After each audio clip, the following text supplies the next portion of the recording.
Bloody hell. Ah.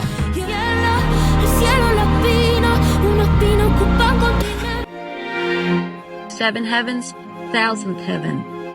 It's just so... I can't, like, there aren't the words, you know? The tenderness in this song is just so incredible. It's really moving. It's just beautiful. Just beautiful. My love is everything, and yet it is nothing, you know? It's like just the most like astounding, moving thing. Hello, welcome to this video. My name is Dan, aka Lucen. I am a lover of all things music and a maker of music in my own time too. And today I'm going to be reacting to ROSALÍA and her new album, LUX. So let's go.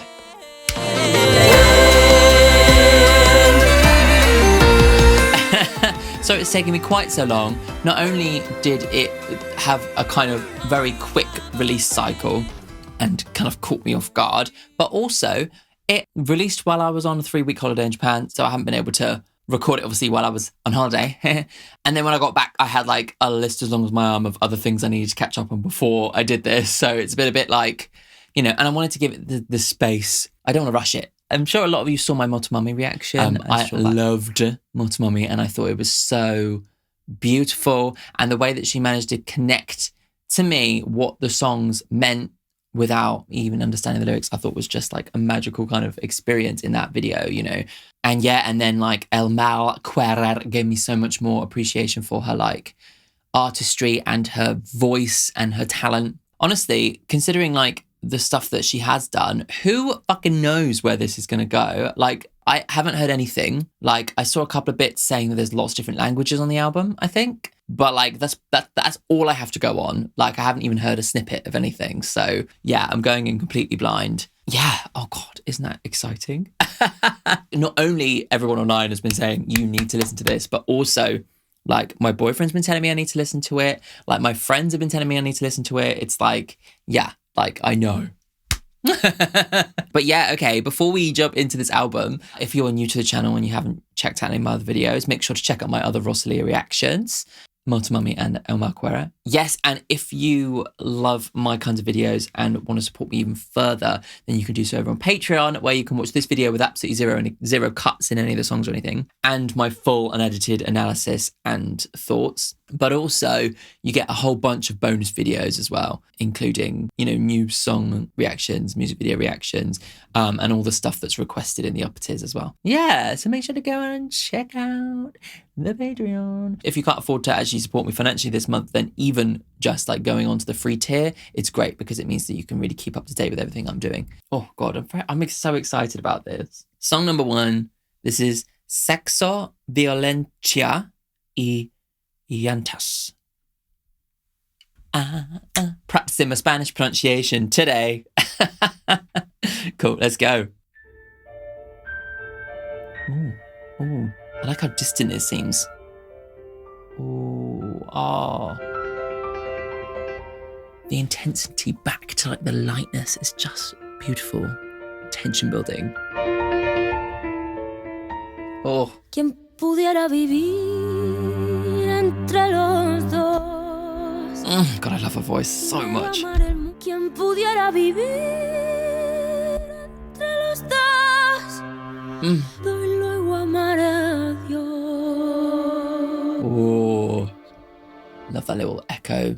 ¿Quién pudiera venir de esta tierra?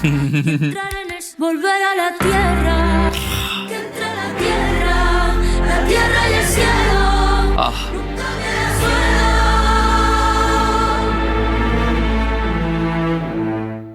En el primero, sexo, violencia y llantas. Deportes, Dios, palomas y santas. La gracia y el fruto y el beso de la balanza. Primero amar el mundo y luego amar a Dios. Oh, the resolution there. Fuck off.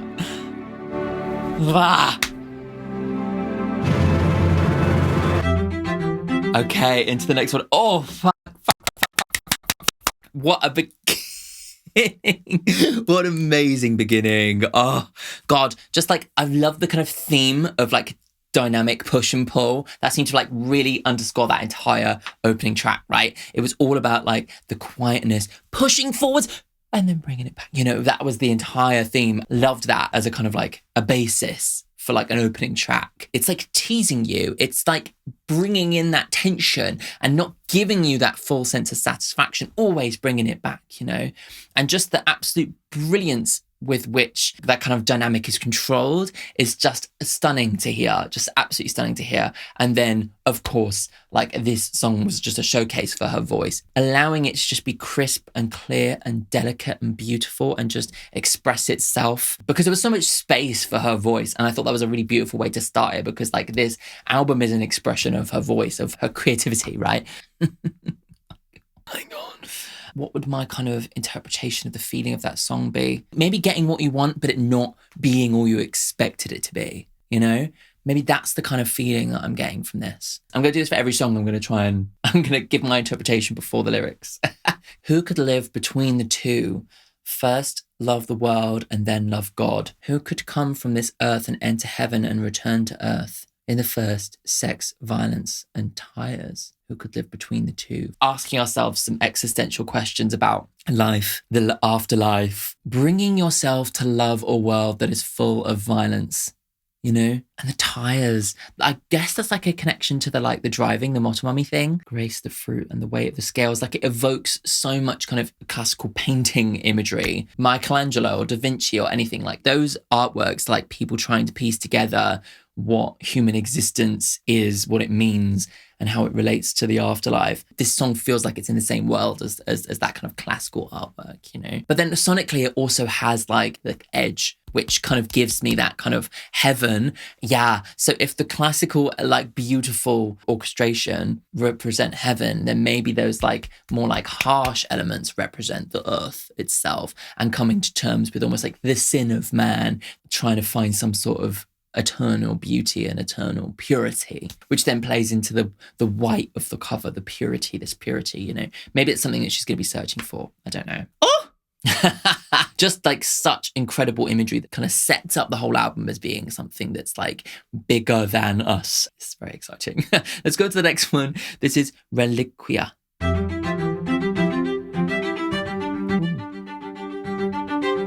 I mean, I love the strings. And I just love the way that they create such a rhythm. It's almost like using a classical sound within a pop context, you know? Que perdí mis manos en Jerez, por ahí por Barcelona. Perdí mi lengua en París, sonrisa en UK. Pero mi corazón nunca ha sido mío. Just the crystalline nature of her voice just kills me. It's just stunning.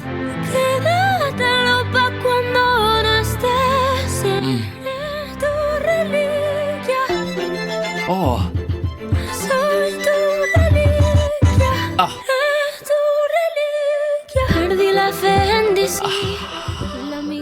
I just love how it's taken classical elements but almost like resampling it in a way so it feels like kind of, say, hyperpop, I suppose, but you would say like experimental left of center pop, you know? Ugh, f***ing hell.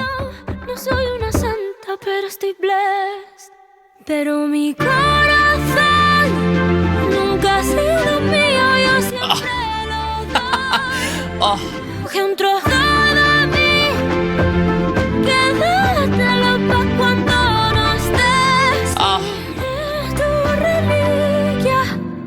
Stunning. Oh, fuck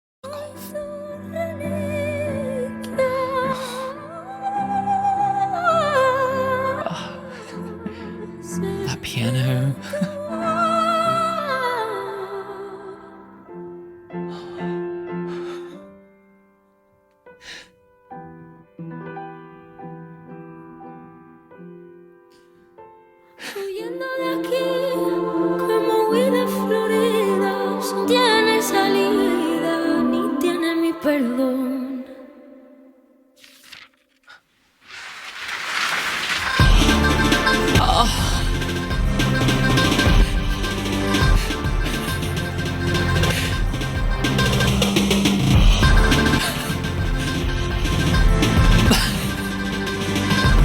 I'm just really speechless. Fucking hell.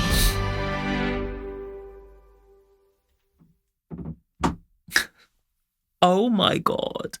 It's just beautiful. It's just beautiful, isn't it? Like, fuck me, God. Oh, God. It's just wonderful. Like, I can't get over it. It's just because it like not only brings in like this like tranquil crystalline beauty that kind of comes from her like classical training, but also from the orchestra, but it takes it to such a new place. The thought I had about the sound was that it almost feels like the design language of like Charlie XCX, like Brat, but instead of using, you know, synth music, she's re-sampling classical sounds into something that exists kind of magically and beautifully in between those two worlds. It's like a completely unique thing. And it's so special because it's really simple. Like, it's not overproduced. And the way that it kind of then went down into that piano, it just really moved me because of the intimacy and because of like the beautiful kind of human, quiet, subtle quality that you can hear. Like, we had this rhythm and this kind of almost like euphoric sound that just kind of disappeared to make way for this like piano that just felt sad, you know? And I've just found it was so moving because it was so delicate. Oh God, it's so wonderful. And like, yeah, and then for it to like, and then to turn the page and then for all the pages to get blown wide open, there's something so theatrical and like incredible kind of like element of storytelling, but also like the color. Like if you think about the pages, like the purity of a page, you know, you might even think like biblical kind of purity of like pages turning, you know, and the way that the white of the page plays into this like blank page, plays into this like the color of the album, what she's wearing, the sound of it having this purity. That is really like purity is the key word, and even a page has a white sense of purity to it, you know. So it just oh God, it's just amazing, isn't it? It's phenomenal. And then that last chorus was just the euphoric kind of place that it needed to go to, you know. To me, the song sounded like finding beauty, but also realizing there's a sense of doubt. Both songs so far kind of have this like high and low element, like they're not just one thing. There's like a complexity within the emotions that are portrayed. Yeah, and this one, it's like trying to find tranquility and beauty, but the kind of ugliness of the world just thrust upon you, you know. Reliquia. I don't know what that means at all. Me who lost my hands in Jerez and my eyes in Rome. Where is Jerez? In Spain. Famous for flamenco, of course. It's almost like she like lost her hands, like hands being like your craft. But I was inspired by Rome. I grew up and I learned shameless somewhere around Barcelona. I thought I heard Barcelona. It's like she's describing her growing up. Like it's her craft, it's her inspiration, it's her like partying and going a bit mad. I lost my tongue in Paris, my time in LA, my heels in Milan, and my smile in the UK. I'm sorry that you lost your smile in the UK. Oh God. Lost time. Yeah, so it's she's like looking at the way in which she's been able to experience so many parts of the world, but my heart has never been mine. I always give it away. Take a piece of me, keep it for when I'm gone. I'll be your relic. Oh, that's what that must mean, right? A relic. I guess that melancholy comes from this sense of like, I've given part of myself away. I've never been able to truly keep my art for myself because I've always felt the need to maybe sell it. A relic is something obviously of the past, and people will have this music to remember me by. The thing is, it's not like, oh my God, how amazing is my life? I get to be timeless. There's like a real sense of melancholy in that, because in achieving that, she has given something away. As humans, we all kind of yearn to be remembered. We yearn to leave our marks on the earth. But she's saying like, in the pursuit of that, my entire life has been about giving my heart away. What's the cost of her success, you know? I lost faith in DC and a friend in Bangkok, a bad love in Madrid, and in Mexico, the blunt. In Puerto Rico, courage was born, but heaven was born in Buenos Aires. In Japan, I cried and my eyelashes unraveled. And in the city of crystal, that's where I got my hair cut off. But it grows back, and purity too. Yeah, purity. See, yes, score 1 on the board for my for my understanding. Purity is in me, and it's in Marrakesh. No, I'm not a saint, but I'm blessed. My heart has never been mine. Wow. God, it really does feel like there's the sense of like she's had the full extremity of what life has to offer in being able to travel the world and truly have this global existence. But like, again, it's like yes, I've had all these incredible experiences, but what's the cost? And it always returns to that sense of melancholy, like, what is the cost, you know? Running away from here like I ran from Florida. We had dolphins jumping, going in and out. That's so cute. What a reference to Florida.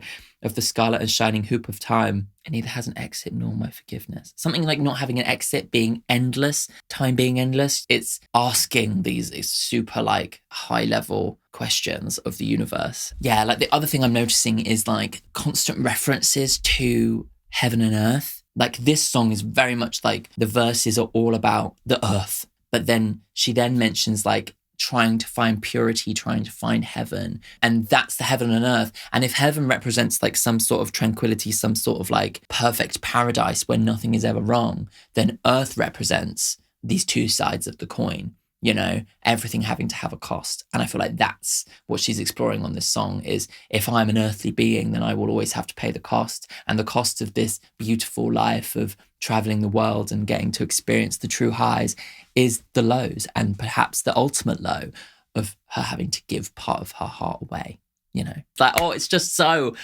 fucking incredible. It's like a painting. Oh, fucking hell. Right, next one. This is Divinize. I've been talking for so long, my phone is disconnected from my laptop. I love how kind of affected that piano is. Like, adds a real different kind of dirtier quality to the album that we haven't seen yet.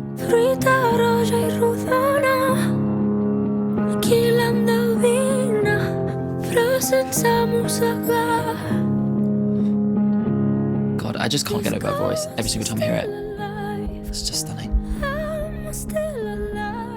Ooh, English.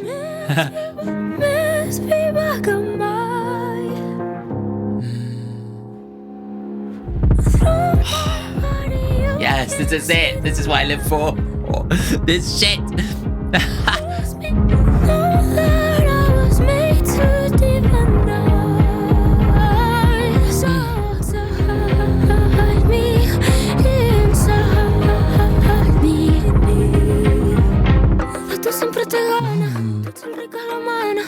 It almost sounds like a koto, or like a Japanese stringed instrument, or an Asian stringed instrument in general, maybe. More of this kind of global quality, right? Multiple languages, multiple instruments from different worlds, different parts of the world. Oh.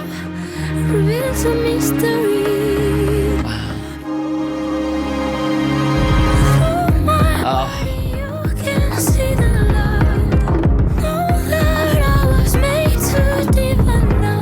I was made to divinize.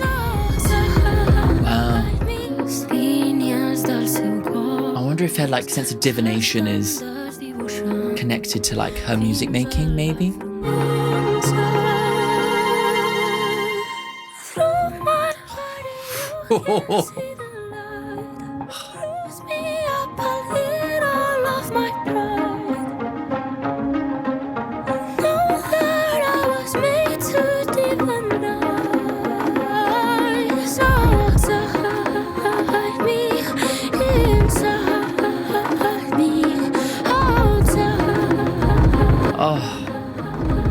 Waves of chills just coming over me. Oh, just the frantic nature of this is just intense, magical.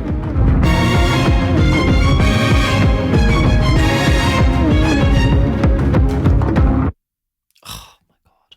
Wow.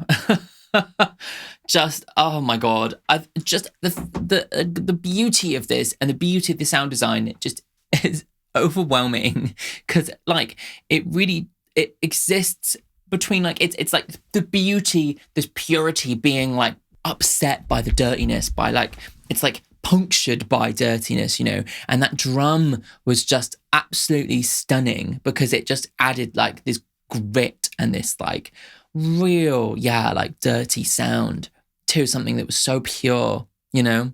Oh God. And then I loved like the way that there were the other drums that came in kind of almost gave it like, kind of took it to different places around the world. But it was just the way that all of those instruments were like resampled. And it's that friction. It's like taking something frictionless, like beautiful orchestral music, and adding a sense of friction to it. And that is just, it's stunning, you know, that it just is what like music is about, you know, for me. That's like the shit that gets me so passionate.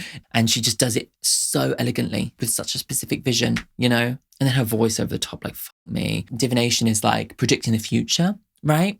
And she talked about it like being inside her and outside her. But she's talking about she was born to divinize. Like maybe it's like she feels as if her purpose is to kind of like try and figure it out, the future of music, maybe. Maybe that's what it's about. Because like this inside and outside for me is like the music that I create that comes from my soul that gets put out into the outside world. And then in terms of divination, maybe she's like, I feel as if it's my role as a musician to see the future and to put that into music, you know, to take music a step forward, because that certainly is what she does. Red and round fruit, who can guess it? Obviously, it's the apple that is forbidden. And only if you looked at it, you'd be saved, but without biting it. I'd be interested to see like what different languages are like at different points, because obviously there were like bits that were in English. We're talking about the Adam and Eve, you know, story. We're drawing upon Christianity. That seems to be quite a core theme. If you only look, you'd be saved if you were to only look at it. So it's like there's a sense of like, if you don't indulge, then you're okay. This ghost still alive. I'm still alive. Through my body, you can see the light. Bruise me up, and I'll eat all of my pride. I know that I was made to divinize. Interesting. So she's describing herself as the apple, again, like giving away her body for other people to indulge. Yeah, it's almost like her body is like a refraction for people to understand themselves, right? Through my body, you can see the light. If you think of that literally, it's almost like she's stained glass, you know, and like through the light that's refracted through her, you can understand whatever you want to understand from that piece of art, you know? You can understand more about yourself, you can understand more about the world, you can understand more about heaven and hell. It's more this exploration of her as like the conduit for everybody else, you know? Her giving herself as this piece of fruit for the world to indulge on. An absence that satisfies, chasing after grace, pain, a delight, divine emptiness, and the rays of the moon. Wow. Nourish her with coldness, and abstaining is the indulgence. It seemed to be saying on Genius that this is Spanish and English. But obviously, let me know in the comments if there's any other languages that I don't necessarily even recognize or notice if it's switched. Because like, there's a lot of subtlety between different languages that I won't necessarily pick up on. An absence that satisfies. It's like, it's all about not indulging. It's all about not eating the apple. It's all about holding yourself back. A divine emptiness. You know, it's like you are closer to heaven. You're closer to God if you are empty.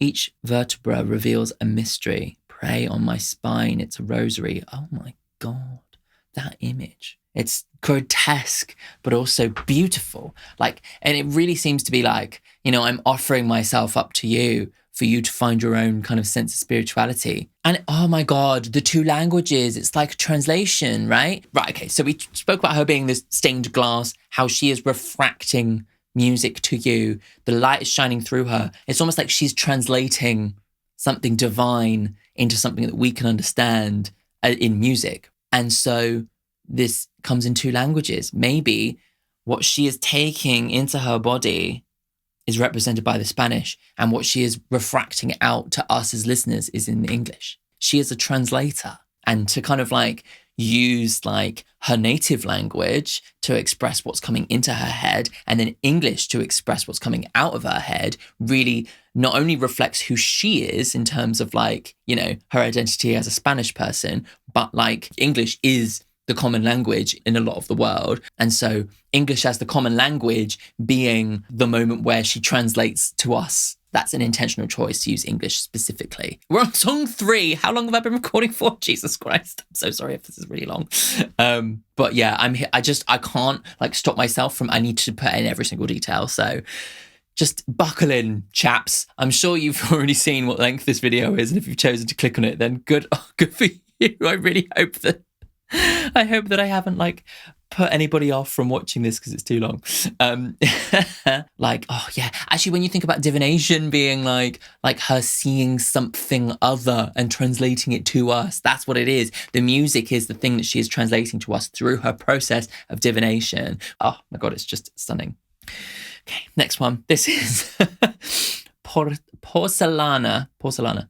Like porcelain, maybe? Another white, pure... De porcelana, idea hermana, ruina divina. The drama. Oh. Oh, cool.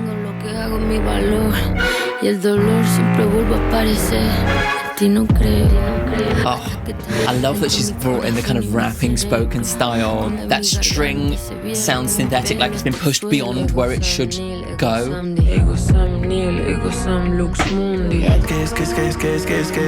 Oh yeah, we've got a feature on this one. Dougie F.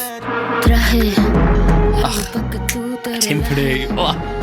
I love the kind of orchestral vein that runs through everything.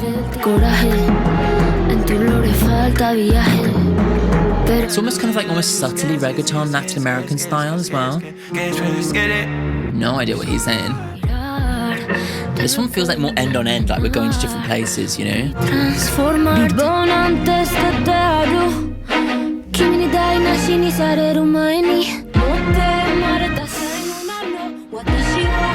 Oh, Japanese. Oh, so cool.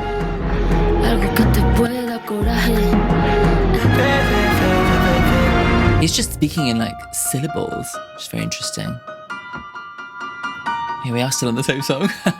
Yeah, really end on end. This one's like taking it to all these different places, you know? Oh, I love that subtlety in that rhythm. It's just stunning. Oh.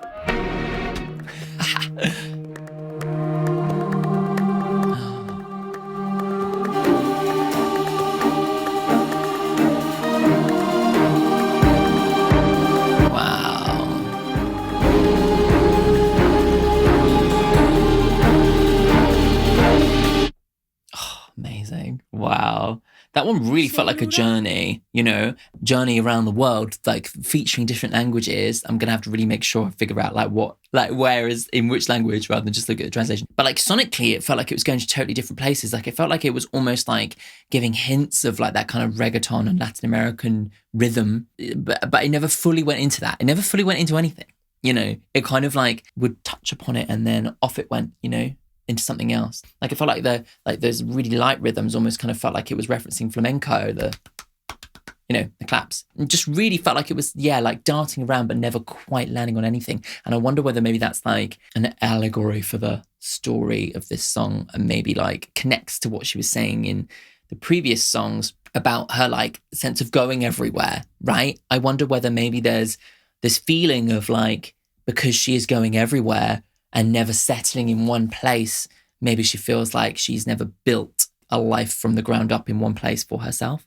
I wonder. Yeah, it's just something that like I felt while I was traveling and doing a lot of traveling. I felt the need to build something from that. I mean, that's how I ended up making this YouTube channel, was because I wanted to build and focus on one thing and grow it, you know, rather than just like not ever settling on one thing. And that's what the sound of that song speaks to me, is never settling on one thing. You know, right, okay, I'm going to get up the non-English version as well, just to look through, just to see what languages we have. Yeah, okay, so there is a section in Japanese. Okay, let's have a look at this English version. I'm pretty sure it's Spanish, English, and Japanese. I think they're the bits that we've got. If I literally just had like translated from Spanish, translated from Japanese, and this bit was already in English, then I would know exactly, like, I could be like, oh, if this is from Japanese, then it could be in this, you know? Which I'm going to try and cross-reference that myself, but it's quite difficult to do with the tools I've been given. I need someone to do like a guide. My skin is thin, made of porcelain. Yeah, again, like this porcelain, like the purity, thin, delicate, cracked at the corner. And from it emanates light that illuminates, or divine ruin. It's like so thin, so stunning that light comes through. Or is it because of the cracks that the light's coming through? Which is very interesting. It almost kind of is a reference to like maybe her impurity is what makes her human and what makes us connect with her, you know, and it what creates beauty. Pleasure numbs my pain, pain numbs my pleasure. What I have, what I do. See, that's like more two sides of the same coin, you know. What I have, what I do, my worth, and pain always comes back again. I don't believe in you until you spill over my chest, inside my heart and my brain.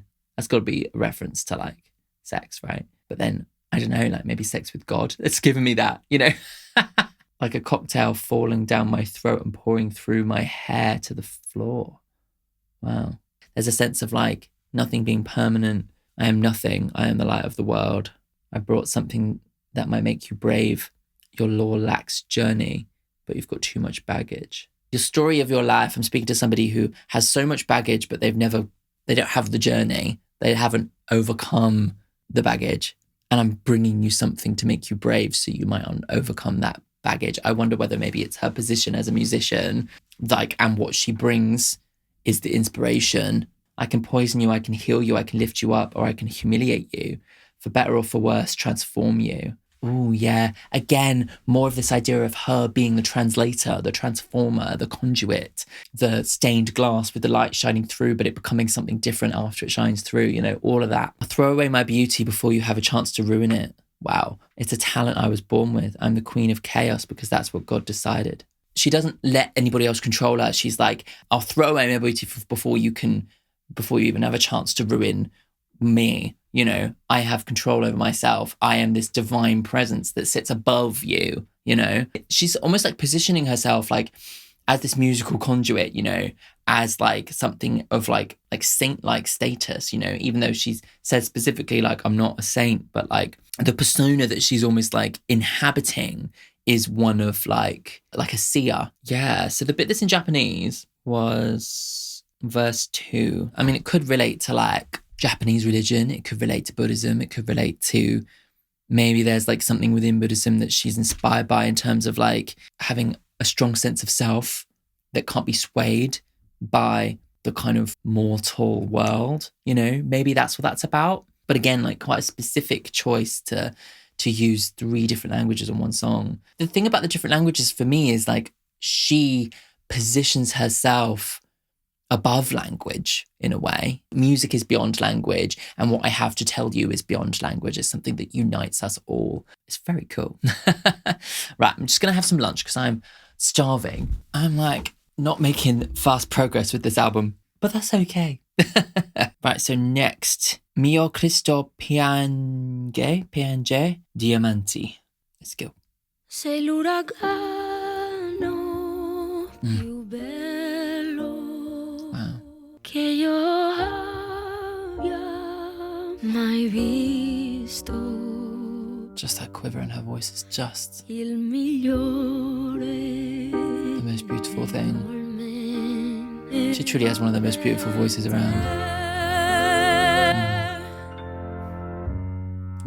Fai tremare la terra, ma quando non riuscire ad elevarsi sei tu. Sei tu. Oh, it's just so quiet. Oh. Imperfetti, Oh. miti mio re. Sounds like she's really in love. Ferito quando piangi raccogli Oh. e bagna la tua fronte qualunque sia il crimine. Mio Cristo piange diamante. Oh. Piange diamante. Oh. There's just something so fragile about like, the quietness of it.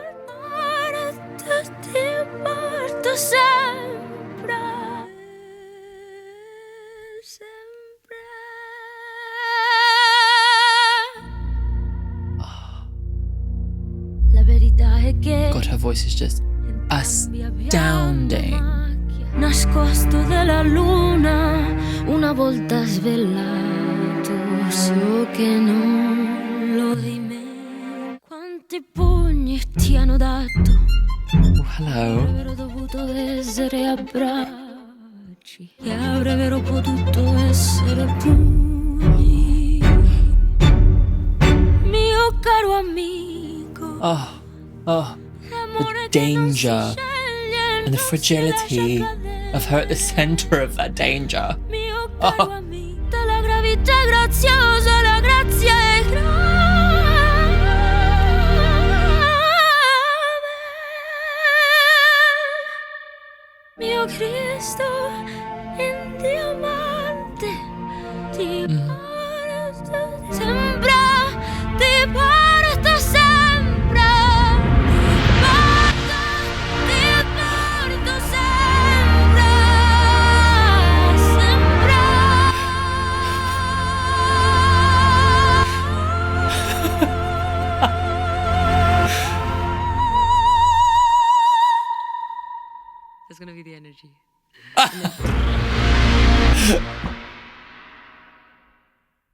Oh my God. Fucking hell. Jesus Christ. Just the absolute just majesty. Oh my God, it's just amazing. It's just like, oh. it's the way that she manages to harness the dynamics, you know, going from the absolutely quivering, light, fragile thing just like there to the just hugeness of it. But she'll go to the hugeness just for a second and then it'll be gone. You know, it's like it just is like the heights of drama, and like, but it feels so authentic, you know, like not drama just for the sake of it, but drama to tell a story that is truly dramatic. For me, like the way I kind of relate to the sound of it, it just felt like a love song to me. I mean, this might not be right, but like it just almost felt like trying to represent the true kind of like breadth of what it feels like to love somebody, you know? When you're so in love, there's like the fragility of it, you know, it could all be taken away from you at a moment's notice, and the fear of that happening, and yet the strength of feeling and the power, it just overcomes you at moments, you know? Yeah. And it just felt so tender.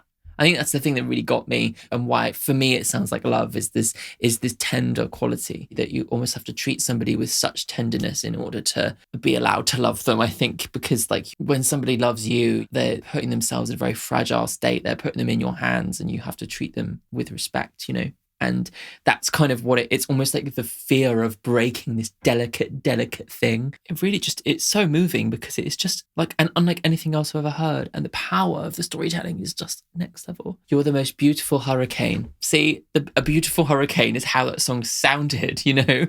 You make the earth tremble and it rises by your side. But when the one who cannot rise is you, my king of anarchy, my favorite reckless star. When you cry, gather your tears and wet your forehead, whatever the crime may be. Oh, wow. Their tears fall, and she's like, gather those tears and learn from them, right? It's like, you know, whatever you've done, whatever you feel ashamed of, absolve yourself by learning from your mistakes, you know? Yeah, but she's in awe of this person. My Christ cries diamond. Maybe it's like from the perspective of, is it Mary Magdalene who loved Jesus? Right? I wonder whether maybe it's that kind of story. The truth is that we both have stains and neither of us can escape. But then actually Jesus was perfect. That's kind of the whole point, right? Or was he not? I don't know. Whatever.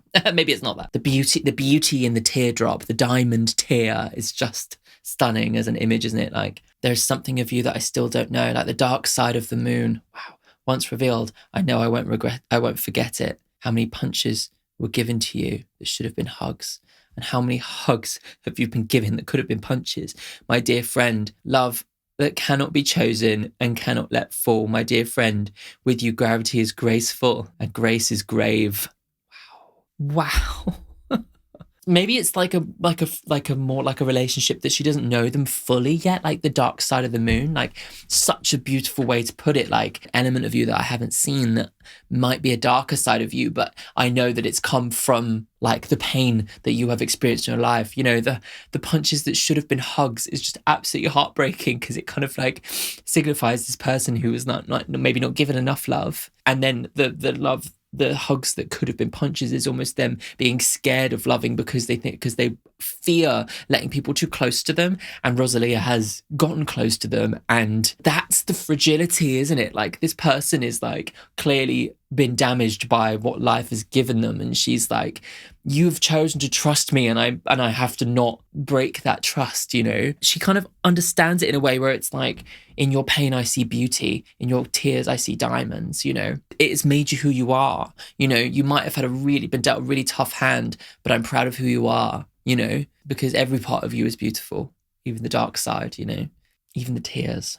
Oh my God, it's just amazing. Right, okay, let's go on to the next one. This is Bergine, which I think was the single with Björk and Yves Tumor. Obviously, I haven't heard any of it, but I know that this was like the lead single. And obviously, Bergine is the club in Berlin that I never went to because I didn't want to queue. The one time I was there.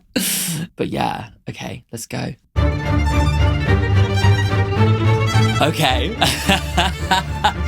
The orchestral element is like full force here.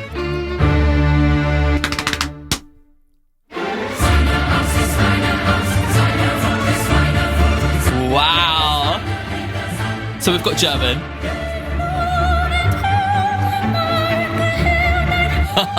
Bloody hell.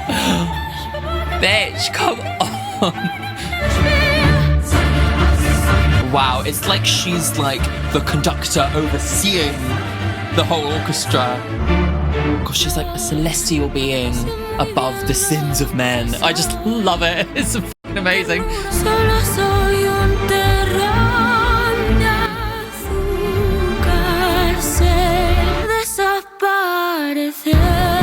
Wow.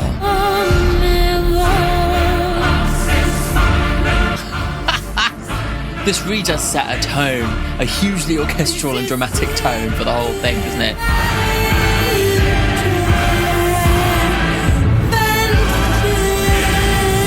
There's Björk.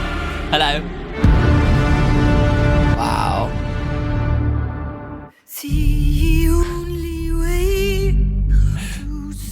Hi.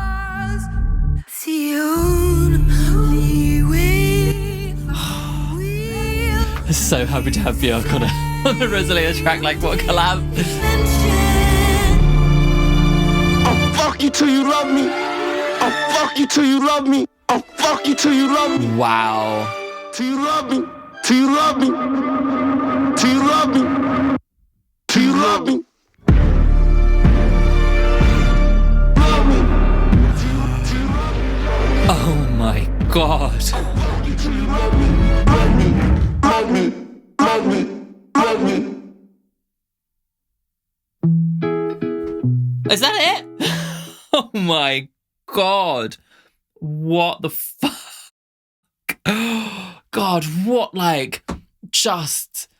what ugliness, you know? It just is like, it really is like the incredible juxtaposition between the purity, this like pure, like a celestial being that she is on some of this album, and then just throwing in this like darkness, like the idea of I'll fuck you till you love me is so like aggressive and painful, and like really just adds like a sense of like dramatic tension because it just comes out of nowhere and is like really jarring.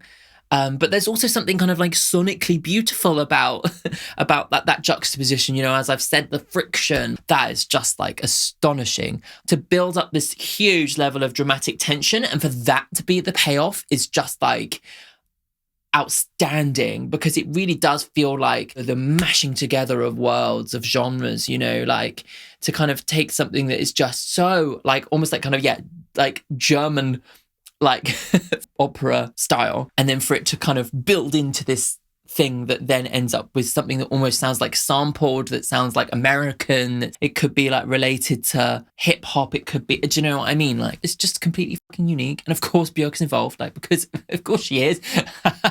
Who else? Like, who has the best strings in the biz? It's Björk, you know. And I mean, now ROSALÍA, like, you know, I've always said that about Björk's albums. That's been the bits that have always really got me the most, have been the strings, like in Volnakura, and the power of the strings in this was just right there as well. I also love like how actually having these different artists on here also add to this global portfolio. Now we have an Icelandic, I'm not sure where Eve's tune is from, but like, yeah, like, but her as an Icelandic person singing in English, you know, it really does actually kind of bring in that kind of meta narrative of like, the only way to find success is to not sing in your native language. And yet ROSALÍA has proved that wrong, and connecting it to the era of musicians who had to sing in English, chose to sing in English in order to have a wider reach. I think it's a very, very intriguing thing to kind of like tie into the weave of this album. It really does add so many extra layers of depth to this kind of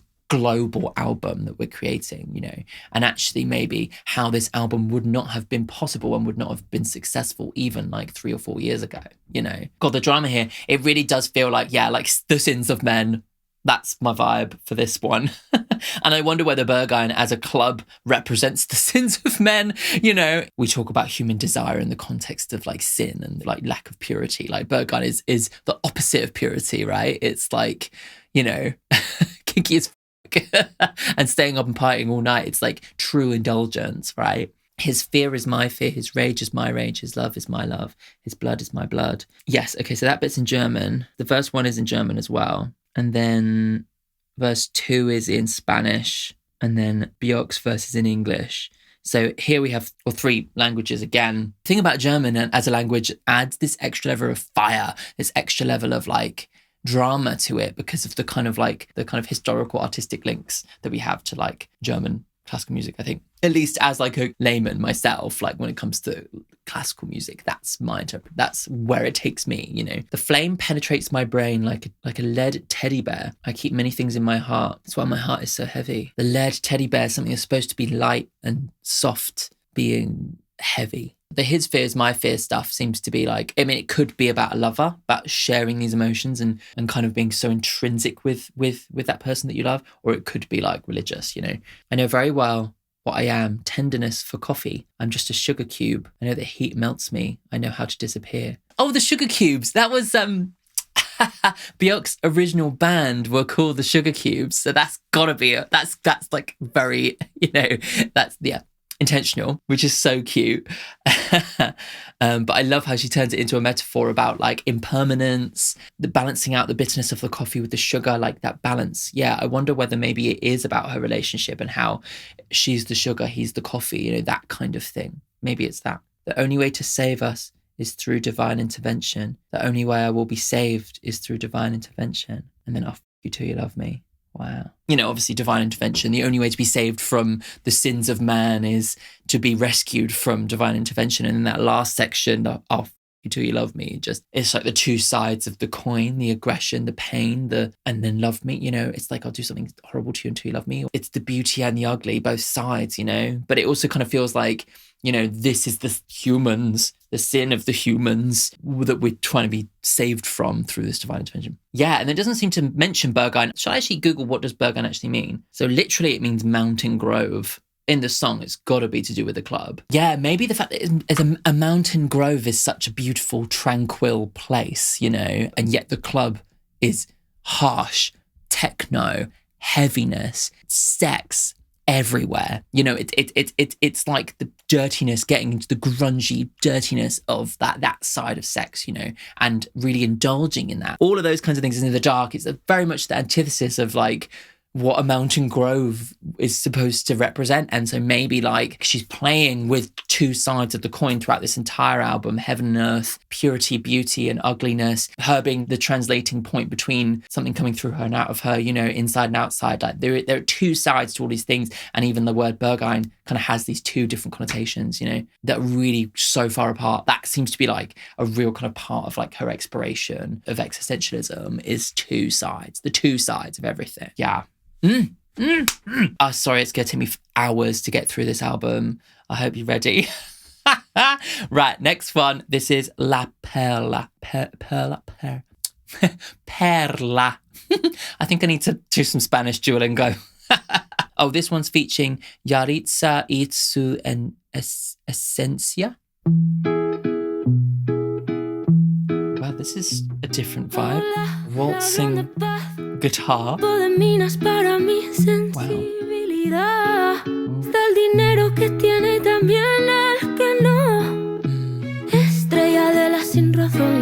Such a strange vibe. I love how off-kilter it kind of feels.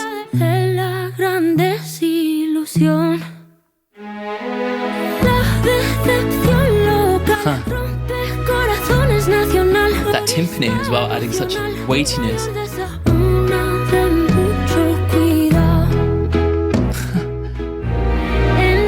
God, that chord is so clever. Because it adds this like feeling of like unease. Almost like you're dancing around in a circle, but you could fall over at any moment. Oh, that's interesting. Oh, nice.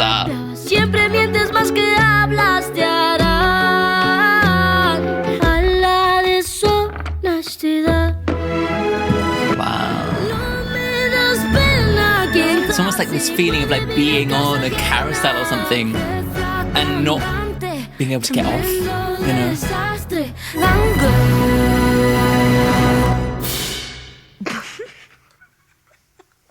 Bueno, es que... Claro, no referirse a él como icono sería para él una narrativa reduccionista, ¿me entiendes? Nunca le presté I love that. observa la perdida, es su especialidad, la lealtad. I love these like little glitchy moments. It's almost like it's all a facade, you know.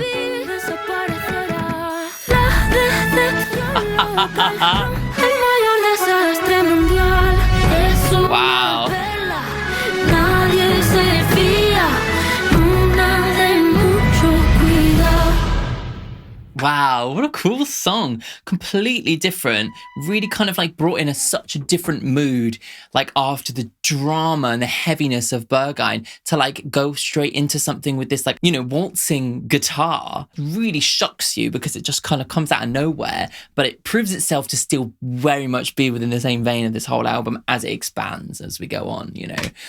Just genius. The thing about like the waltzing, you know, it really creates this like circular motion, right? We're in 3/4, dun, dun, dun, dun, dun, dun, dun. And also like, you know, makes you think about like German and Austrian, you know, the waltz, the Viennese waltz, you know, you could even link it into like the Sound of Music and even what she's wearing, you know, the religious content, you know, all of that. Yeah, but like that's the vibe we've got, right? But like I love how the harmony of it, the way that it throws in that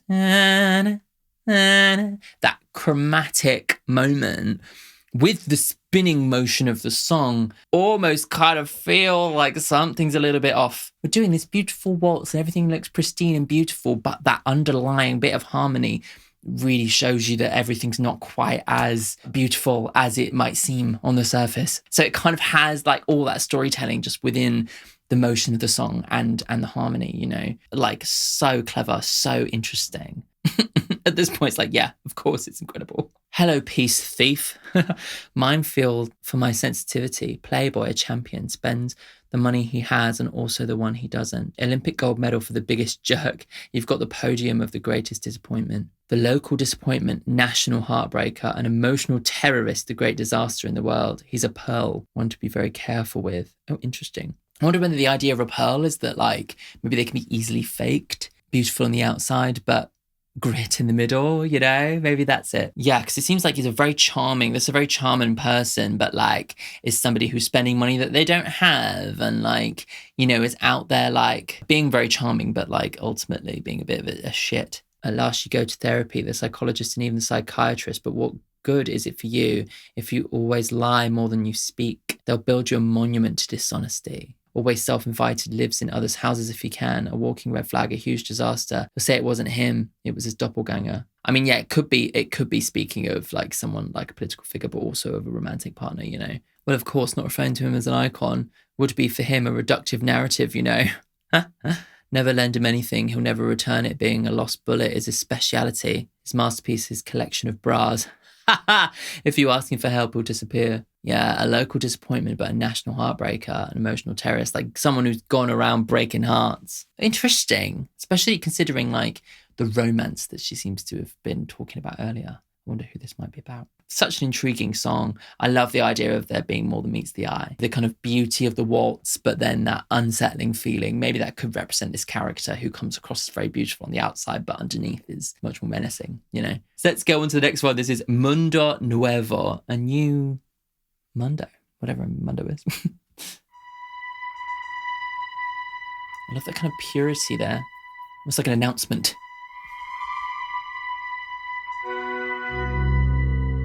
Wow.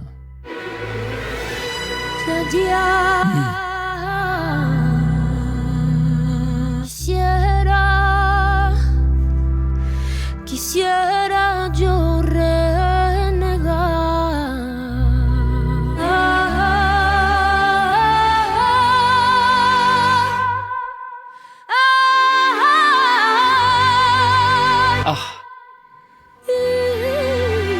I just get this image of her like stood over a crowd of people in like an ancient Colosseum heralding, you know, it's like, it's just stunning.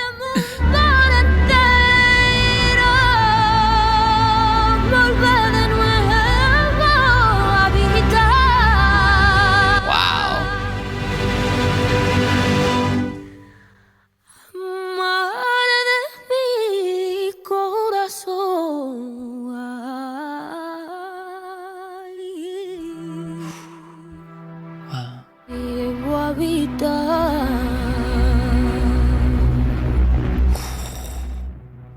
Por ver Love the distortion there. un mundo nuevo encontraba más verdad.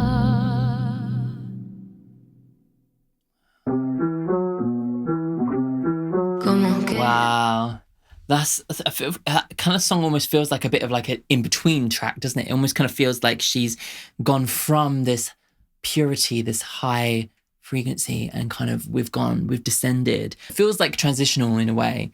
Yeah, and I loved how, it started so thin and so high and then filled out, like down. It filled out and down, you know, like and filled itself out, you know. It's just, really cool. Yeah. Like another thing about this album that is just like absolutely astonishing is just the way that she's truly showcasing her voice, you know. First listening to Motomami, there were moments where I was like, oh my God, her voice is stunning. When I then listened to El Mal Correra, I was like, oh my God, her voice is really stunning. And it almost kind of felt like Motomami was like her veering off to a completely different place in order to kind of almost like shake herself up creatively and to really like heavily go into the reggaeton style. But obviously you had elements of flamenco and stuff like in there, but like it kind of felt like more like a crazy experimentation, which was fabulous in itself. But this almost feels like she's taken what she's learnt from all that experimentation and gone back. Despite everything that's going on, her voice is still the central thing. Her voice is still this crystalline beauty. All of the production gets out of the way of her voice when she has something to say, you know, or when she has to be quiet and vulnerable. Everything else disappears, you know?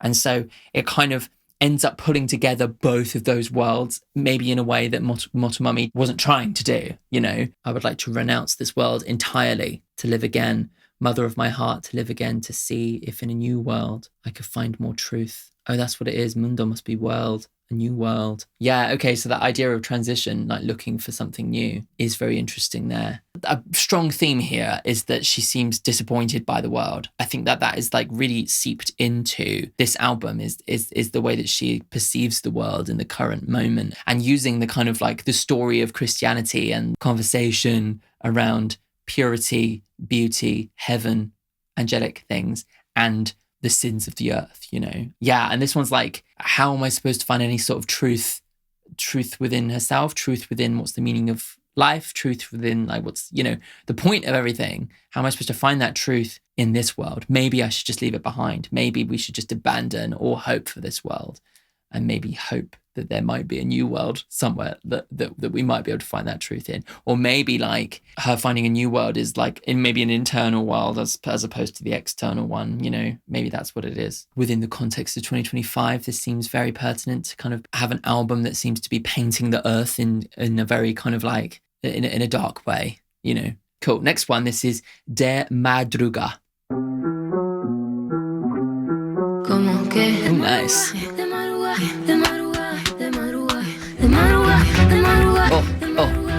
Oh, yes.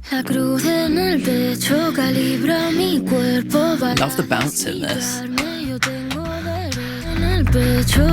Almost flamenco again. She's definitely connecting it back there occasionally, isn't she? Oh.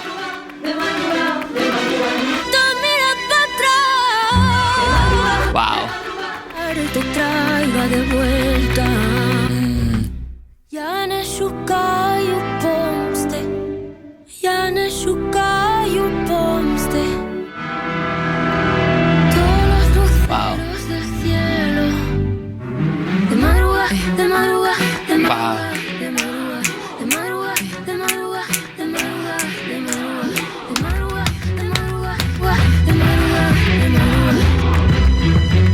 I love the kind of down and dirty energy that this song has brought to the album, you know? Really cool.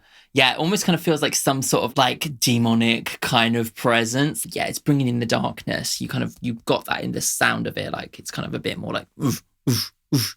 You've got that slightly unintelligible sample as well that has a lot of like dirtiness on the sample, you know, which kind of adds more to that kind of grit that we've got in this song, you know. Also the almost like playful energy of it, almost kind of could be some sort of like playful demonic figure. Do you know what I mean? It's kind of giving me those kinds of tropes.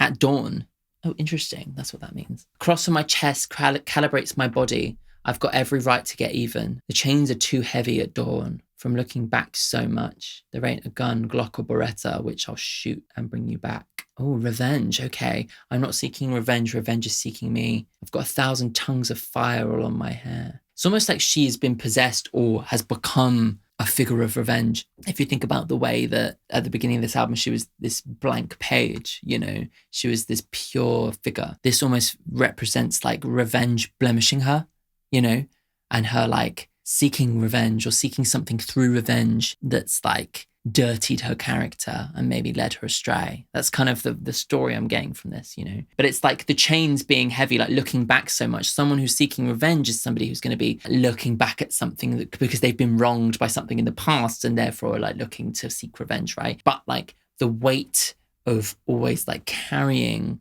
that chip on your shoulder, whatever you call it, the weight of carrying that is like represented by these chains and kind of, yeah, like plays into that like almost like demonic imagery of like a monster being chained up, you know, and but the monster is revenge and it's inhabiting her, you know. I find that so fascinating that she's gone to that place, you know, and it's like 1,000 tongues of fire on my hair. It's like her hair is on fire. Like she's become this demonic figure. It's fabulous. At dawn being like, I don't know, like the quiet time, disrupting the dawn is supposed to be peaceful, and yet this is a song about revenge. Like it's quite an interesting kind of juxtaposition once again there. It kind of feels like after the new world, she's looking for a new world, but she's gone to someone new after it, but it's not necessarily positive. It's like almost like maybe I'll give revenge a try. Maybe I'll try the darker places. Maybe I can find truth in the darker places. Yeah, you know, maybe if the beginning of the album was searching for beauty and searching for truth in the light, maybe this is like the opposite side where we're searching for truth in darkness, you know. Yeah. And that would make a lot of sense with Bergine being the kind of like pivot point for that, you know, the Bergine the club or Bergine the mountain grove, you know, it's a pivot point for the light and the dark. Ah.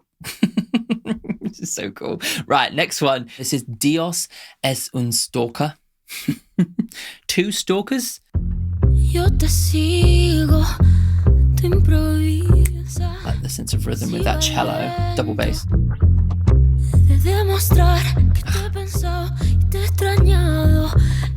love the dryness of that drum texture.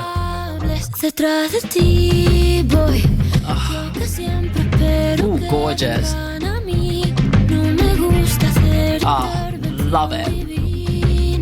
I love the shifting feeling of it.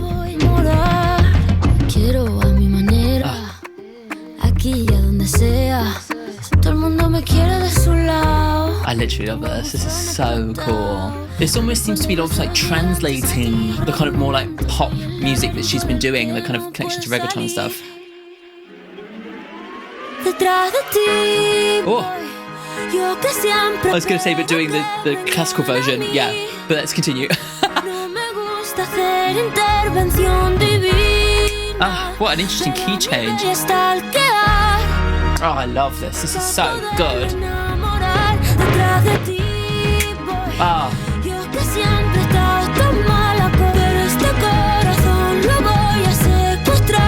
I love how she's like slightly behind the beat, you know, it's like,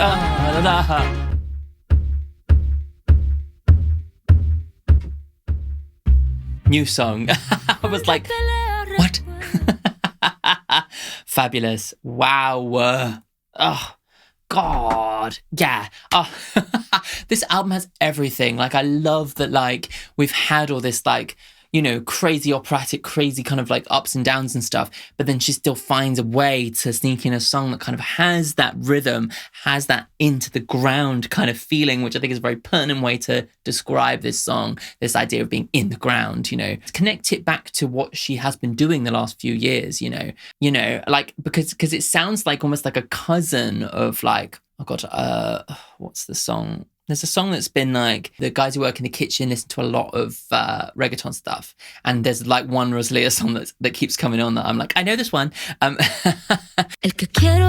this one. LLYLM. Anyway, that's the reference I was trying to make, is that like, that's the kind of stuff that's been very popular of hers recently, that you know, that kind of pop stuff. And so for her to be like, almost like connecting to that slightly through the rhythm and stuff, but it being all done with like the double bass and everything becomes like the more classical operatic sister song of something like LLYLSM or whatever it is.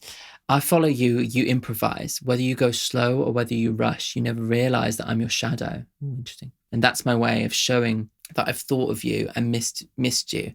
I know your undesirable desires. It's like I know everything about you. I know the dark side of the moon. My breath is the wind that brushes your hair, and out of love, I'm right behind. I don't like to make divine intervention, but today I'm going to stalk my baby so I can make him fall in love. Oh, interesting. So it's so, yeah, obviously she's like the stalker, but I love that she's like this invisible divine stalker. You know, she's like some sort of like ghost, or like she's the shadow. You know, you wouldn't know she was there. You wouldn't know that she was the one blowing you along, like the wind blowing in your hair. You know, I don't like to make divine interventions casually, but I will do here, you know. It's almost like she's inhabiting this sense of like fate to kind of maybe push this person towards her so that she knows, like, it's almost like you were destined to come to me. You know, it's that kind of thing. My silence strikes mistress of the world and of ideas. Everyone wants me by their side. My inbox is exploding. I live up in the clouds and the devil lends me his pressure. Ooh. I'm not a whore to pass the time. I'm the labyrinth you can't escape. Maybe like the devil lends me his pressure as the devil has like put like this other figure for this person to potentially fall for, but is actually, you know, how she expresses maybe like somebody to pass the time. One night stand temptation compared to her. She's the labyrinth. It's like you can't escape me, because once you fall in love with me, you are stuck, you know. I love this kind of like almost like describing her love and her as like a complex person, and loving her as being so enticing and beautiful as love, like, you know, in a way that could be considered very beautiful. You know, you fall in love and you get to know somebody so intricately, you understand the labyrinth of their personality, and you could never leave them because you've experienced something truly like love, you know. But it's said in a way that's kind of threatening, you know, like like I'm a labyrinth and you will get lost forever and you'll lose your mind trying to figure me out, you know. It's like that. But then also like the fact that she's like a divine presence guiding him, he has absolutely no control. Like it's kind of like a beautiful thing, but expressed in a way that's really kind of dark and twisted and like kind of myths and monsters, you know. It's really, really cool. Yeah, it's so cool. Right, next one is La Jugula. I love that, like, sampled sound of the double bass. Wow, I love the quietness of the strings. The nylon guitar, taking it back to Spain.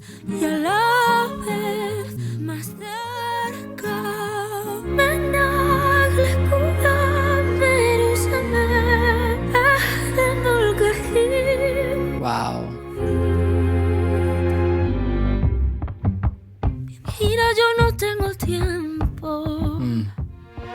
Wow. I just love the subtlety in that rhythm. It's like so poised.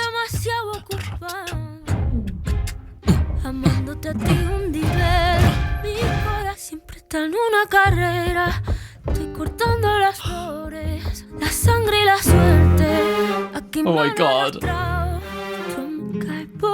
these like little moments almost sound like a lullaby, and it just goes, you know. Oh, I just love her voice so much.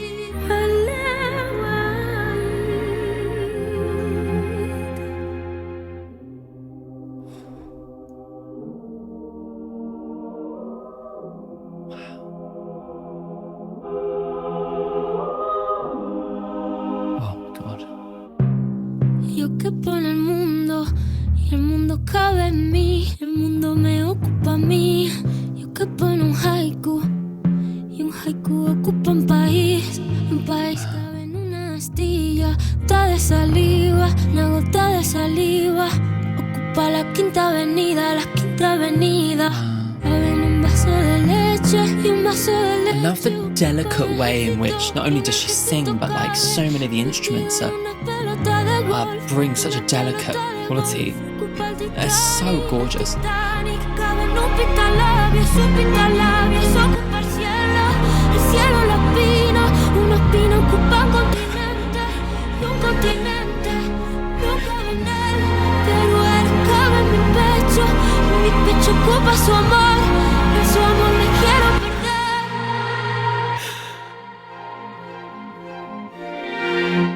7 heavens, big deal. I want to see the 8th heaven, 10th heaven, 1000th heaven. You know, it's like break on through the other side. It's just like going through one door. One door isn't enough. A million doors aren't enough. Nothing is ever enough.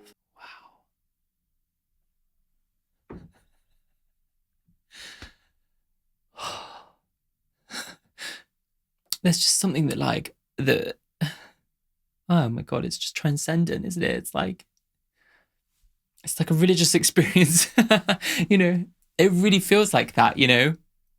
My God, just the way that like, it's just so insane and so gorgeous that the way that she handles this element of like delicate singing and like the orchestration, like I was saying, but then how she can just so quickly whip it up into something so huge and dramatic and world ending, you know, it's like just astonishing. And really, it just gets to the heart of everything, you know, it just feels so human, you know. And like, I think the thing that really got me about that one was the use of the choir, you know.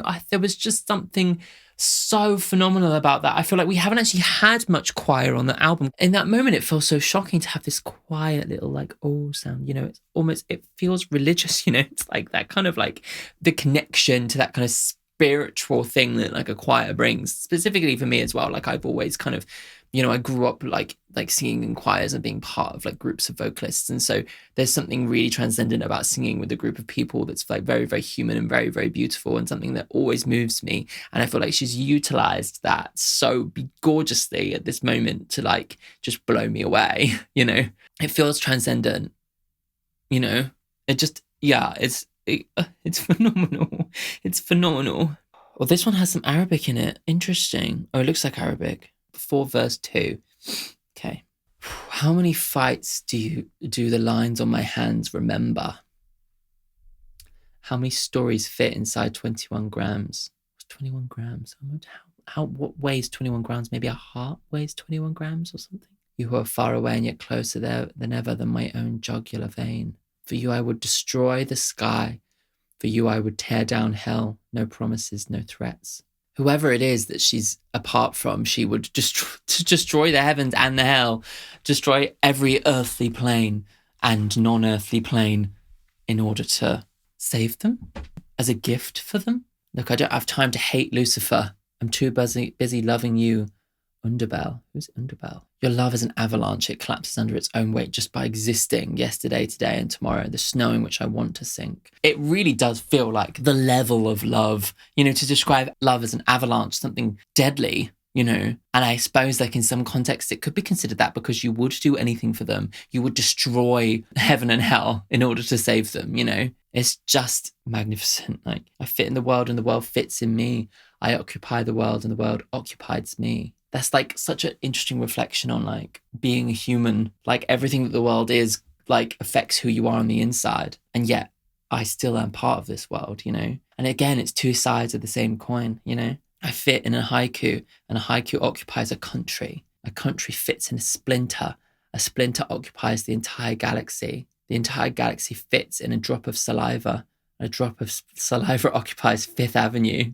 Fifth Avenue fits in a piercing occupies a pyramid fits in a glass of milk, and a glass of milk occupies an army fits inside a golf ball, and a golf ball occupies the Titanic fits in a lipstick, the lipstick occupies the sky, and the sky is the thorn, a thorn occupies a continent, and the continent does not fit him, but he fits in my chest, and my chest occupies his love, and in his love I want to lose myself. It's just phenomenal. Like, just as like the to start from like a haiku, which is like a very limited amount of syllables, and to be like, my entire existence can fit within a single set of syllables, and yet it can't be contained by the heaven and earth, you know? It's like, I am everything, I am nothing. My love is everything, and yet it is nothing, you know? It's like just the most like astounding, moving thing. And the way that she like ties in these like huge things like a pyramid, like a huge grand structure that's survived thousands and thousands of years, to like lipstick, like earthly things, very common things, very everyday mundane things. It's from the mundane to the most exotic. It's from the hugest, largest thing you could think of to a splinter. It's, what else have we got? Like, we've got something like Fifth Avenue, like something that's like, a modern place where you go shopping, inside a piercing, something that goes through your skin, something that like goes through you and expresses a sense of style and is very small but has a lot of style. Do you know what I mean? It's everything is small and everything is big and everything is, nothing is anything. Do you know what I mean? It's like... And to list all of those things and then to end it with like, a continent does not fit him, but he fits in my chest and my chest occupies his love. And in his love, I want to live myself. I mean, it could be like religious love, right? But like, I don't know, like for me, like I relate to it in the sense of like any love, love for family, love for, your partner, and how sometimes it can just feel completely like you can't even express it. And this is it, isn't it? It's like, how am I supposed to express something so like love, There's no way to express it. And yet she goes to the extremities of trying to express it, through these lyrics. And it's like, it's just phenomenal, isn't it? It's just transcendent. 7 heavens, big deal. I want to see the 8th heaven, 10th heaven, 1000th heaven, like it's break through the other side. And it's just like going through one door isn't enough. 1 million doors aren't enough. In the search for perfection, if you keep searching, you will never find it. And so, like, what do you do? When infinity faces you, what are you supposed to do, And I love, like, the way in which, like, that last section talks about somebody thinking about, like, heaven and thinking about, like, nothing ever being enough, And the way that kind of connects to, like, what she has to say about love could never be enough, Even a lipstick occupying the entire sky is not enough. It's that kind of, like, that's the connection there, Just astounding and moving, like, really just incredible. Right, this one is Sauvignon Blanc. Wine.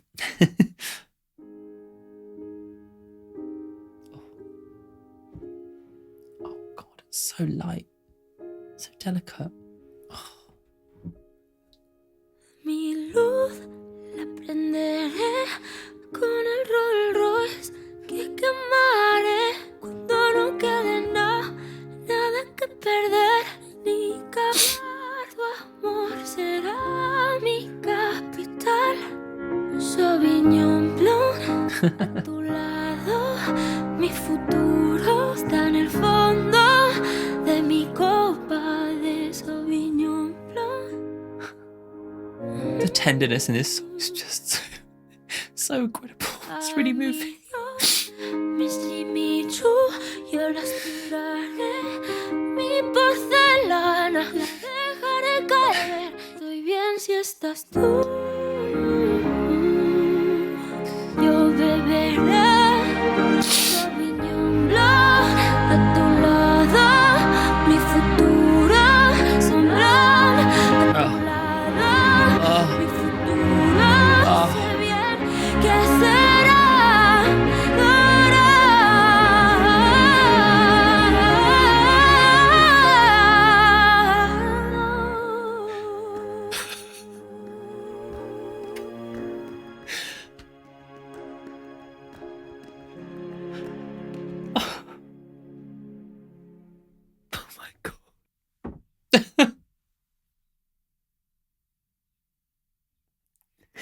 Oh God, it's just so, I can't, like, there aren't the words, how am I supposed to express, like, in words, like, the kind of beauty that song possessed, like, it's more than words, isn't it, and I hope that, like, through, like, I don't know, through my best attempts to describe it, but also through, like, my reaction, that you can kind of see, like, how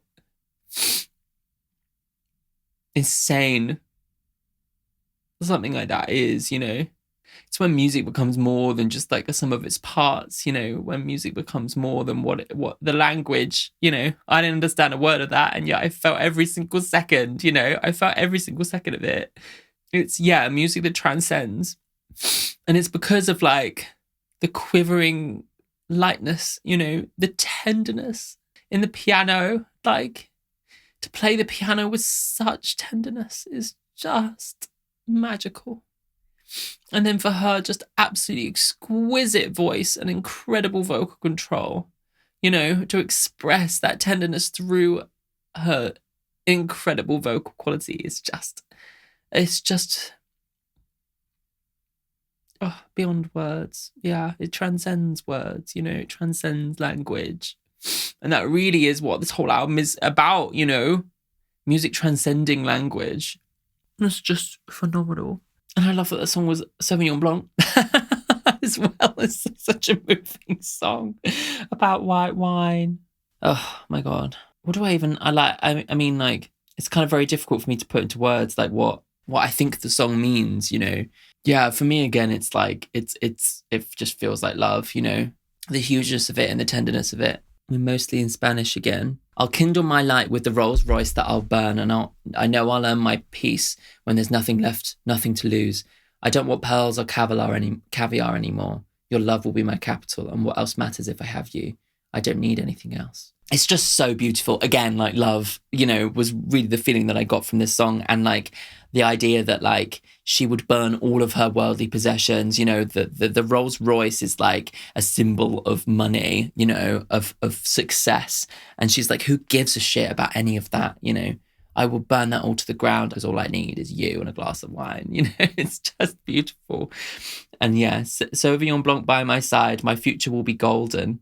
By your side, I'm no longer afraid of the past. It's at the bottom of my glass of Sauvignon Blanc. It's just like, almost like we've gone from like the absolute heights of like existential like infinity, and really in the last song pushing that to the nth degree, you know, this idea of the lipstick filling up the whole sky. We've gone to the nth degree and found infinity, you know. That's really what that at the end of that last song seemed to suggest. It's like in the search of the spiritual, in the search of like purity, this beauty, heaven, you know. All we found at the end of that is more questions. It is infinite. And so in this song, to kind of actually just turn it around and just be like, I'm happy with a glass of wine, is just so beautiful, because it just brings it completely right back down to earth. If we've been up in the heavens for however long, we're now right back down to earth. And it is absolutely beautiful. I will listen to my God. I will throw away my Jimmy Choos. I will let my porcelain fall. The porcelain again. Like, yeah, I will let the porcelain fall. The porcelain will finally crash and break. I will stop trying to be perfect and unblemished. This kind of perfect image of like purity. I will give up that, because all I need is you. You know, all I need is love. I will give away my grand piano. I'm fine if you are here. If you're here today. I will drink Sauvignon Blanc by your side. My future will be golden. I love this idea that like we've gone from white, you know, being like this idea of purity, and the image for this whole album has been white. And she's like, my future is going to be golden.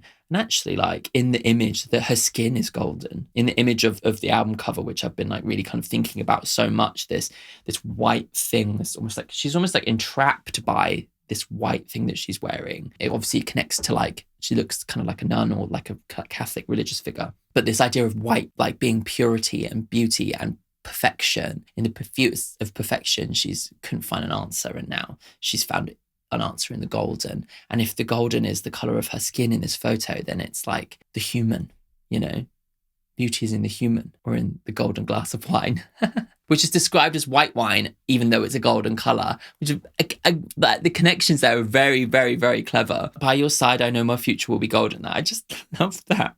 Really, I just find it so moving. Oh, I love it. Right. God. Next one, this is La Ramba del Perdon, which obviously I know a rumba is like a Latin American dance. Yeah, let's see.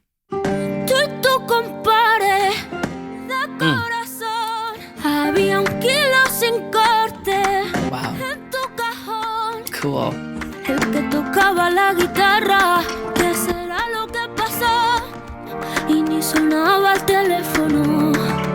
Beautiful. Seems like she's connecting back to the flamenco again, isn't she? With the claps. Whenever you hear the claps, it takes me there, you know? Yeah, yeah. Oh, yeah, yeah.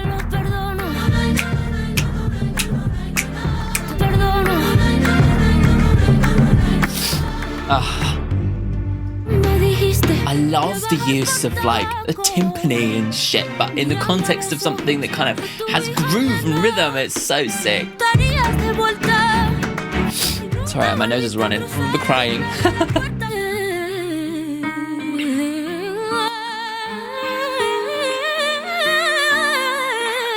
Jesus Christ.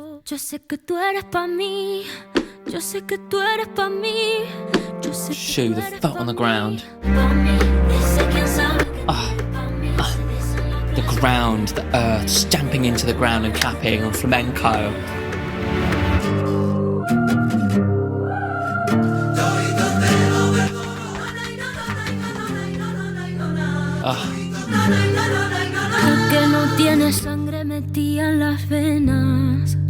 El que le está gritando del quinto al cuarto a su vecino.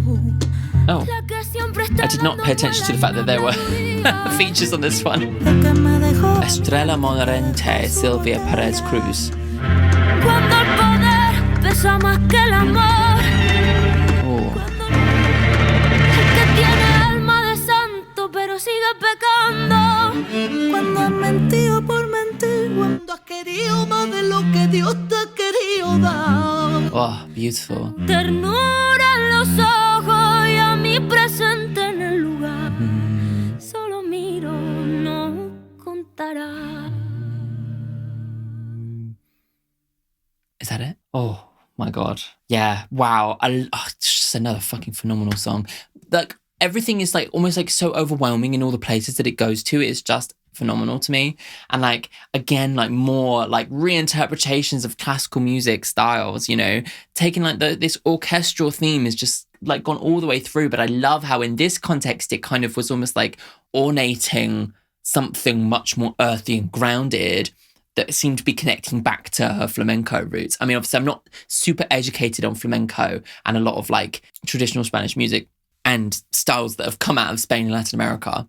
Obviously with the rumba being Latin American, right? But yeah, like in terms of like what it says to me, it feels like it's a fusion of cultures, and it's like with this like newfound feeling of like spirituality that she's kind of discovered, which kind of almost kind of feels like it's represented by the orchestral music. She's almost like bringing it back to basics. She's bringing it back to her training. It's bringing back to her like her origins, you know, but bringing it with her, you know, and so creating this new fusion of like something that sounds halfway orchestral and halfway like proper, like on the street, literally on the street flamenco, you know. It's just, yeah, amazing. And bringing in the other voices that kind of felt older and more like within the tradition really gave it that weight, the weight of the culture, the weight of like the history were within those voices. Like ROSALÍA represents someone who's come from that and transcended, right? But she's going back. I'm going to assume that one was all in Spanish. I'd be surprised if it wasn't. Again, there's 2 more songs on the Genius list that aren't on the album, so I'm very confused about that. You'll have to let me know what that's about and whether I should search out those songs. I don't know what's going on, but yeah, let me know. You and your heart, brother, inseparable, but something went wrong. There was an uncut kilo on your cajon being the instrument, right? And again, the cajon being like a box. You put the box on the ground outside and you hit it with your hands. It's like the most down to earth that you could possibly be. And if we spent so much time in the heavens in this album.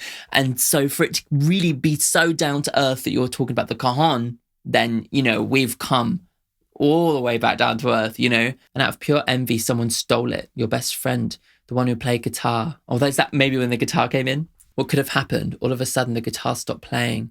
And the phone stopped ringing too. Guess he wasn't that good of a friend. When he loosened the guitar strings. Oh, yeah, I was going to say there was a guitar in there that sounded janky and loose. You know, it sounded like a kind of slightly out of tune, loosened guitar, which, I mean, that's got to be on purpose, isn't it? Amazing. And he hid the kilo inside, just like that kilo, he disappeared too. I wonder if it's like a kilo of drugs, maybe. And it's like the drugs were hidden in the cajon.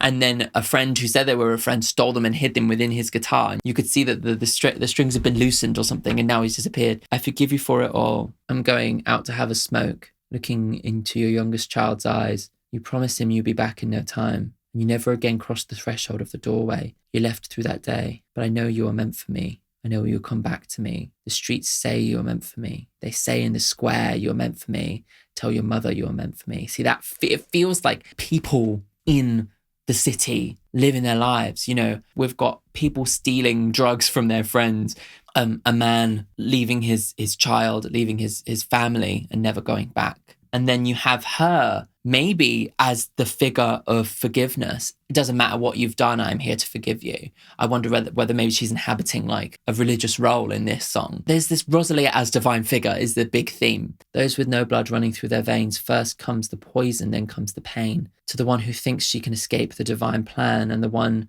shouting from the fifth door down to his neighbour, the one always gossiping and spreading talk, the one who never says what they think even though they should, the one who left me before leaving his bottle, the one who bites her fists in rage and rage bites her back, when power weighs more than love, when fear lives in your eyes and desire circles around you, the one who killed by stabbing and his pulse never shook. He stabbed so deep he lost the knife, the one with a saint's soul but keeps on sinning, when you have lied just to lie or lied for your truth, when you have loved more than God meant to give you, to tie and untie, to undress and be undressed. To do it right, you need 3 things: fire in your hands, tenderness in your eyes, and me present in the place. Technically, that would make it a trio, but if I only watch, it will not count. It just feels like she's untangling and just getting into the weeds of like humans and what they do to one another. You know, we've talked about like the purity and the ascendance of like the perfection in heaven and how that's an impossible thing to even follow through infinity. And here she's getting into the weeds of like, what are the sins of man? Like, what are the things that we do that hurt one another? This is the reality of the world. Nobody is perfect. Everyone is capable of all these things. And I suppose that's the whole thing. It's not about the people, it's about the actions, right? Unless every single person on the earth were to never hurt one another and be eternally kind forever and ever, these kinds of people would never be created. Like in the previous song where she said about the person that she loved, you know, expecting hugs and getting punches, this idea that violence breeds violence will never, ever, ever disappear. It would infinitely continue forever and ever unless every single person on earth were to swear to zero violence and zero pain caused to one another. And that is impossible, right? And so what do? You don't blame the people. The people aren't the problem. It's the nature of the violence itself. And I suppose that's how it connects to the religious context of like, you know, the sin of man, you know. It's something that is inescapable at the end of the day. Forgiveness is there because your actions are kind of what has been done to you. The child who was abandoned by the father in the second verse, growing up and abandoning their family when they grow up because of what they've been taught, you know. He's not an evil person, you know. He doesn't come from, you know, hell. You know, there's no innate evil in that child. That child was damaged and passed that damage and will pass that damage on to somebody else, right? She's like, I forgive you and I will be that person to be there and forgive you, you know. I'm not a religious person, but like, I'm like, oh, maybe they were onto something. Right, let's go on to the next one. This is Memoria, which is the penultimate song. Ainda te lembras de mim, ainda sabes de onde eu vi, até que aqui estou, e ainda sabes quem sou. Wow. Diz-me se ainda tropeço, se me alegro, se agradeço. Oh, wow. Se ainda que eu não consigo lembrar. Vem comigo pela cidade. Another beautiful voice. Te lembras de mim, com quem vivi e me dei. O tempo passa e não esqueces quem eu fui, sou enfim. Beautiful. Oh, I love the delays on that as well. Ainda te lembras de mim. Siempre que me acuerdo de algo y sea como se hace recuerdo, siempre es verdad. Y si mi alma se derrama en la falta de pasado, es el olvido. The harmony in this is just so beautiful. It kind of like signals like maybe like the end of something. Que tú me conheces, que o tempo Just the use of the choir again.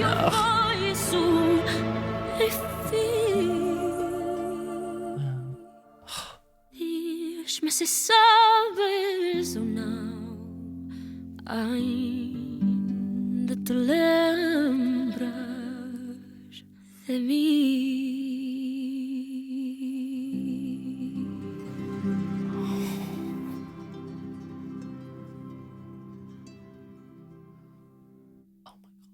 Oh my God, what utter beauty. The use of like those guitars right at the end there was just, it was like organic, like,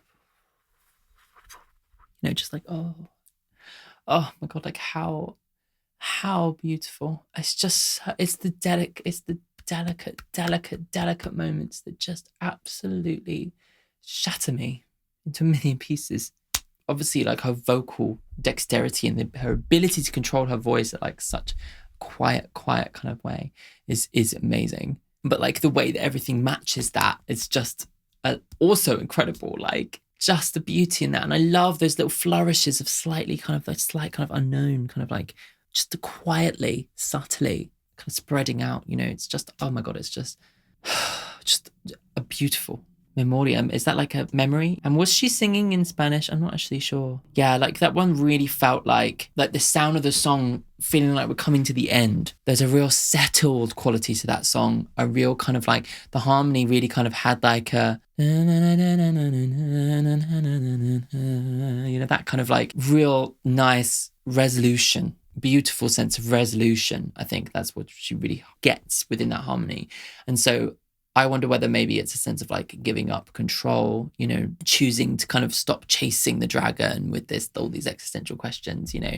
That seems to be something that we're coming to, like returning to earth, returning to the people, and maybe giving up this existential search for an answer, you know.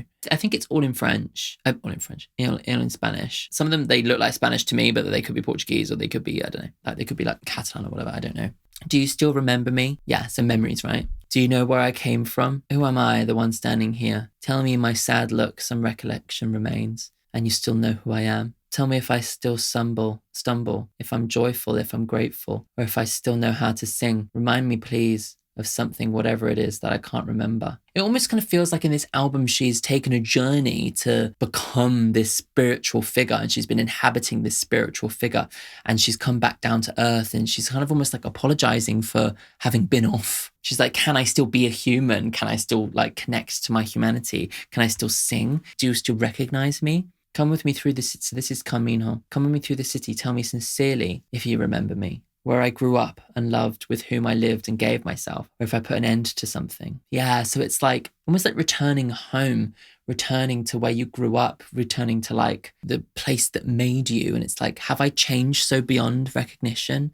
Or can I still connect to who I was when I was there, you know? Whenever I remember something, I always remember it a different way. And however that memory may be, it's always true in my mind. So if there was a sense of her like looking for some kind of truth in something earlier, I remember mentioning that. Maybe like in memory, something can always be true. It's a version of the truth, right? Your memory of something is a version of the truth because I think it reflects like the beauty of how you feel, even if it's not strictly actually what happened. So there's a real sense of like nostalgia being the truth in her mind, and that being enough, you know? If my soul overflows and the absence of past is the oblivion, when I die, I just ask not to forget what I've lived. Oh, my sweetheart, tell me if you know or not. Do you still remember me? Oh, I love this idea that like somebody else remembering her. She's been away for a long time and is reconnecting with someone who knew her as a child. How have their memories been distorted, right?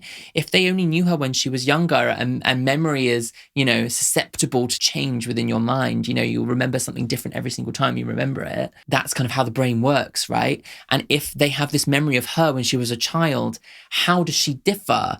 Can you even recognize me? Or has your memory completely distorted who I was to you originally? Should that remain what it is? Shall I not disturb that memory? Or shall I like reintroduce myself? You know, there's like all this kind of connection to the history and time and the way things change and the way, you know, we change as people. And it's just so elegant and beautiful, but gets into like the nature of memory itself. Yeah, and what is truth, you know? what is the truth at the end of the day? Yeah.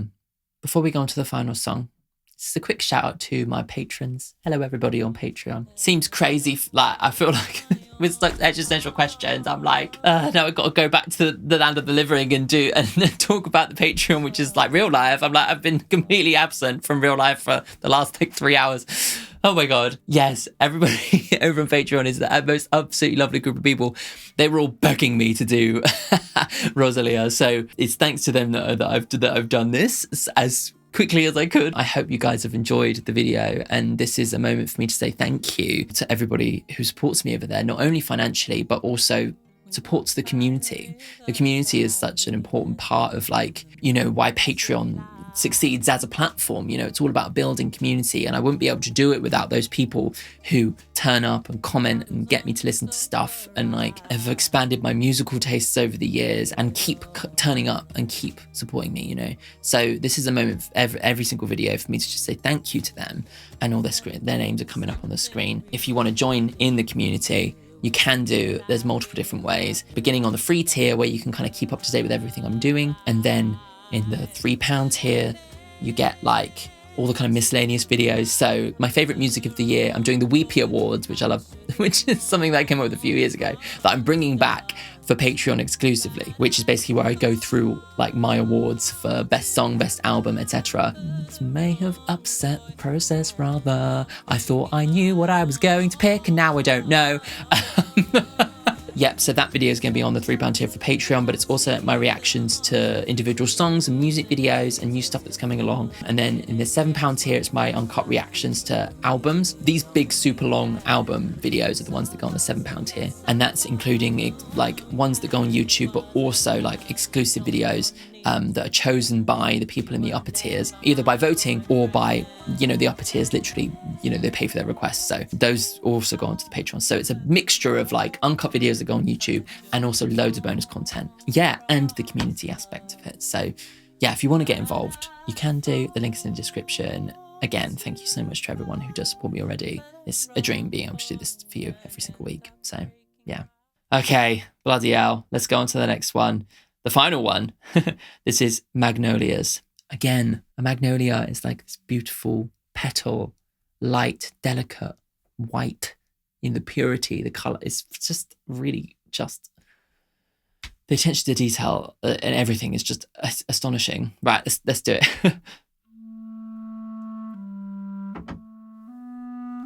Ooh, is that an oboe or a clarinet?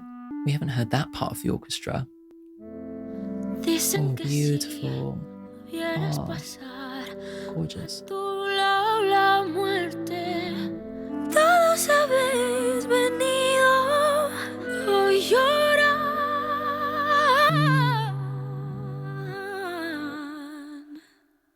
Tírame magnolias, tírame magnolias, tírame magnolias.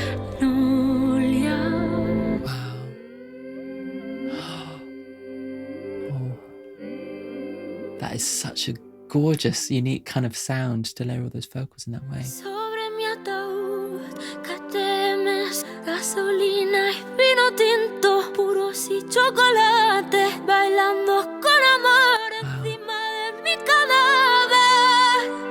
Hoy se derrocha, burlando la suerte, y lo que no hice en vida, lo hacéis en mi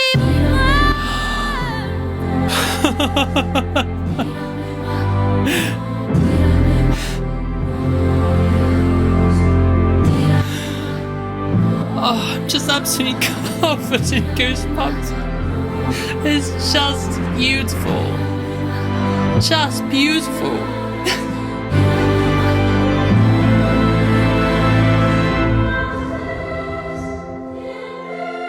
Que otro navajazo me he llevado de la vida. Quedaros despiertos hasta que vuelva otra vez la luz. Promete que me protegerá. Hoy me convierto en polvo para volver con ella.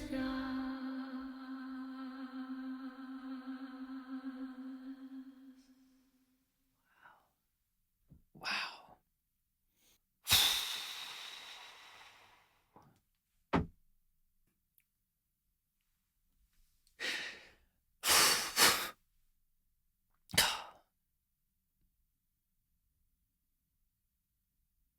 it's very difficult to find the words to like express like what, like how, you know? It's just so moving. And for me, it's like been the moments of like quiet that have just felt the most astoundingly poignant to me. But what I just loved and loved about that song was this like gorgeous intimacy, the delicate vocal, the subtle little moments of like the oboe or cello, whatever it was, and like the hums and that, you know, all coming out in that interesting like little cascadence. You know, it's just like cascade was just beyond words. The delicate.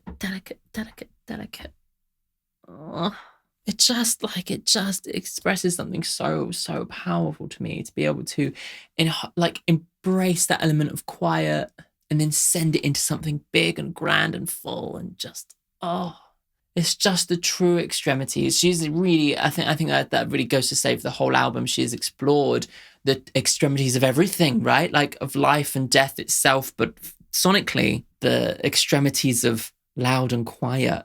You know, that seems to be like the real, just absolute like thing that is so unique here. That's just not done within music anymore, and really just makes you appreciate classical orchestral music as well. The ridiculously tiny and quiet and subtle and fragile into the huge, mind-meltingly huge sounds. You know, it's just phenomenal what she's managed to capture on this album. And then just, oh my God, like with beauty and grace at every single fucking step of the way. They say that if you were to see death pass by your side in that long Mercedes, it brings you luck. All of you have come, even my enemies today, they cry, throw me magnolias. So that's got to be a funeral, right? Yeah, death passing by your side in a long Mercedes like a hearse, right? Tears and smoke melt in the wood, gasoline and red wine, cigars and chocolate dancing with love on top of my corpse. Today it's all excess, mocking fate. And what I didn't do in life, you do in my death. Throw me magnolias. The image of the magnolia as well, like the petals, you know, the purity, you know, it's just so brilliant. God descends and I ascend, we meet in the middle. A stab or two I've taken from life. She disarmed me and I'm grateful for it. And throw brown sugar over my coffin and stay awake until the light returns again. Promise that you'll protect me. Me and my name in my absence. Me who come from the stars. Today I turn into dust to return with them. Wow. To kind of end the album with like death is just like, and almost like her envisioning her own funeral and returning to death is just the most astounding way to close it out, because like, what have we done in this album, you know, but experience life, you know? It's like the extremities of everything, pondering what life even is, pondering our position on this planet, pondering heaven and hell, pondering what it is to be perfect or to chase perfection, to try and like find some sort of truth, to find some sort of answer as humans on this planet, to only be faced with more questions and to then look towards those you love to try and find some sort of meaning in your life, and then to die. That is what it's like she's expressed the entire gamut of like what it is to be a human on this planet, you know, in one album. It's just astonishing. And just such an incredible, beautiful, poignant, stunning way to end it, you know. Even like the magnolia petal, like the softness of it, the delicate nature of it, and the way that she represents like the quieter, tender moments of life throughout this album have just absolutely just been so moving to me. And just like the way that the petal like represents that at the end is just beautiful. And like, I don't even know any bigger words. There aren't any words. And that's what life is, you know, what art is, you know, can't express it through words. And so you express it through music. And it's like what she was saying earlier, her being the conduit, her being the stained glass window, the light filtering through her and us understanding more of ourselves and more of the world through her expression of her music. Because music is more than just words. Music, and like an artist can translate something that's more than just words, that's more than is possible to express within ourselves. Someone can expressed within music. That is why we have music. That is what art is about. It's trying to express things that are beyond ourselves and beyond words. It's just astonishing. And she does it all with like this sense of just incredible musicality and beauty, where she just can like, just her voice just quivers there, and it's just so beautiful. And but she's harnessed that beauty to tell this like beautiful, incredible, stunning story with this so three-dimensional and more than you could even express through words, you know? Oh my God. For me, it just brings together every element of her artistry, you know? Like, obviously, literally, we're kind of going on a tour of the world. We're going on a tour of everything that inspires her, from stuff like flamenco, which we touched upon, stuff like the kind of reggaeton and Latin American influences that she's found, pop music influence as well, sampling. All of that stuff has made its way into the album in one form or another, but it's all been tied together by this orchestral thing. The orchestra is almost like the center of it, and it meanders through different places and different parts of her world, of all the worlds that she's expressed in music so far, but brings it together under this umbrella and almost reinterprets all of these different styles of music by fusing them with classical music, you know, which just creates this like astonishing like piece of music that just feels so completely unique, you know, and unlike anything that anybody else is doing at all. I feel like the only person who I've ever seen anything and ever really kind of express something quite so complex within recorded music, in my experience, is Björk, you know. And so you can see why she's on this album, she's involved. It's just an absolutely astonishing accomplishment. The fact that she not only wanted to do something quite so ambitious, managed to kind of ascend to this place where she is translating this like absolutely like divine piece of art to us mere mortals, but also that she manages to bring it all together in an album format that's 49 minutes, you know, and something that like I can digest and that my boyfriend can digest and listen to, and like is causing waves and everybody's loving it online. It's like, to actually be able to juggle all those plates and bring it together and actually make it sound brilliant and actually have songs that will work for, you know, more viral moments or like more like, you know, radio friendly moments. It's just astonishing how she's managed to do it, pull it all off like casually. And the way that she released this album was like, here's a song, here's the album, ta-da, you know. It's like, do you know what I mean? It's insane. It's insane. It's like this magnum opus piece of incredible art that's just come out of nowhere, casually almost. It's just astonishing. And all these fucking end of the year albums that are just like completely upset. Like I've been thinking for like, I basically started at the beginning of November, actually probably in October, thinking about what are my favourite albums of the year when I do my end of year coverage. What is going to be my favourite album of the year? And with this and Lily Allen, I just feel like the table, and Florence as well, the table has just completely been upturned and I have no fucking clue where I'm going to go. I'm planning to film it tomorrow and now I'm like, what the fuck am I going to do?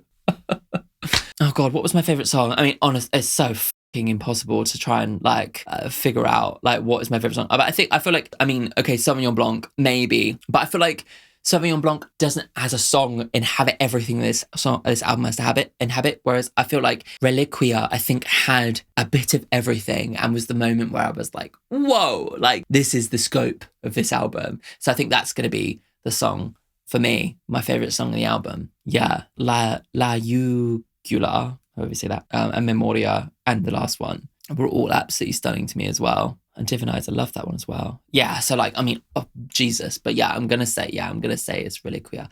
Let me know what your favourite songs are on the album. Oh yeah, I always forget to say, make sure to leave your top 5 songs from the album in the comment section. Something that everybody loves doing on this channel. And I would love, I mean, this is the album to do it. Like, I need to know what your top 5 songs are and why. Because I think everyone's going to have different favourites. So yeah, let me know about that. And if you want to head over to Patreon and join the discussion, I think I'm going to do like a revisiting review on this one at some point. This is obviously my first listen. What I want to start doing more of is like checking back in with everybody on a little video, just talking about like how the albums have sat with me, if I have any more views as I've listened to it more. So I've started doing those on Patreon on the £3 tier. So keep an eye out for that. Yeah, I'm going to be thinking about this album for years and years. But like, if you want to know what my developed opinions are, keep an eye out for that on Patreon. I'll make sure to put a post about it. Thank you so much for joining me for this video. I don't even know what to do with myself. myself. It's going to be a very long time to edit it. So apologies if you're watching this on YouTube and it's like ages after. I'm sorry, it was long. If you want to check out my other ROSALÍA reactions, I will leave a playlist for you here. And if you want to check out my Patreon, watch this video uncut, or get involved in the discussion and see my updated views on this album, then Patreon is here.